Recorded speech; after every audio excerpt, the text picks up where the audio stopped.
आइए देखते हैं ज्योमेट्री के सवाल को। ये क्या कहता है कि यदि बिंदु आई त्रिभुज ABC का अंतः केंद्र हो और एंगल B का मान 70 डिग्री है और एंगल C का मान 50 डिग्री है, तो आपसे पूछा गया है कि BIC का परिमाण क्या है। परिमाण का मतलब क्या है कि कितना डिग्री का एंगल बनेगा, यही आपको बताना है। सबसे पहले तो ये देखो कि अंतः केंद्र क्या होता है। अंतः केंद्र का मतलब ये होता है कि जो हम ये ट्रायंगल बनाते हैं तो जो इसका अंतः केंद्र मिलेगा ना, वो तभी हमको मिलेगा जो इसकी जब हम इसके एंगल का बाइसेक्टर खींचेंगे। क्या खींचेंगे? एंगल का बाइसेक्टर, एंगल बाइसेक्टर खींचेंगे तब।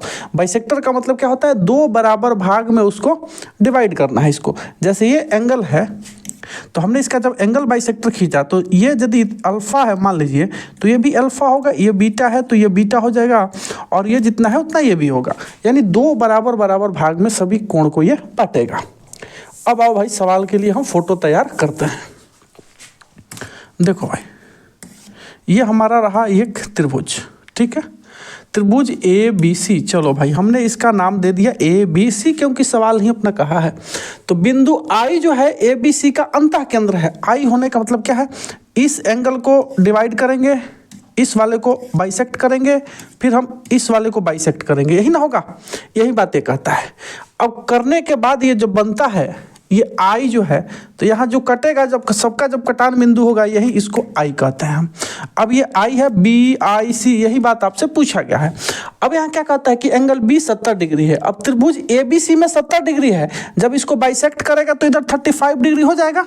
चूंकि बाइसेक्ट किया है तो आधा आधा करेगा ही करेगा। इधर हो गया 35, ये 50 डिग्री है तो इधर हो जाएगा 25। अब देखो भाई sum of all angle of a triangle is equal to कितना? 180 180 डिग्री होता है, आपको ही मालूम है, त्रिभुज के तीनों कोणों का योगफल। अब तीनों को जोड़ने के बाद 180 डिग्री बनता है, तो दो को जोड़कर देखो 35 और 25 को जोड़ेंगे तो ये 60 बन जाएगा। तो ये 60 डिग्री इधर का हो गया, तो यहाँ पर जो एंगल जो बनेगा वो 180 माइनस 60 बनेगा। तो एंगल BIC बराबर 180 डिग्री माइनस 60 डिग्री बराबर 120 डिग्री। यही इस सवाल का सही उत्तर है 120 डिग्री। इसमें एक ही टर्म था जहाँ से आप परेशान हो सकते थे, वो टर्म है इसका अंतः केंद्र जो लिखा गया है। इसी चीज़ को आप ध्यान रखेंगे, अंतः केंद्र वही है, वही बिंदु है जहां पर तीनों एंगल को बाइसेक्ट करने के बाद जो पॉइंट मिलेगा, कटान बिंदु होगा, वही इसका क्या होगा?